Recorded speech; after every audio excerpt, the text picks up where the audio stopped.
বিসমিল্লাহির রহমানির রহিম।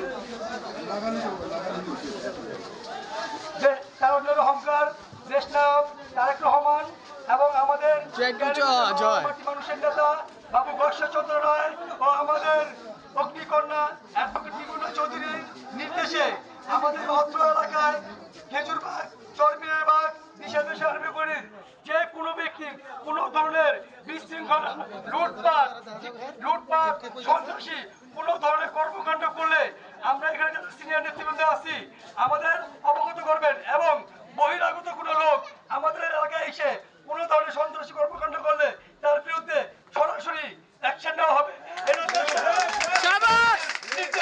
এবং এখানে কোনো ধরনের চাঁদাবাজি, সন্ত্রাস, কোনো ধরনের নৈরাজ্য এখানে আমরা হতে দিব না ইনশাল্লাহ। আর আমরা দেশটা তারেক রহমান আমাদের মাঝে আসতেছে আমরা তার অপেক্ষায় বাংলাদেশ জিন্দাবাদ।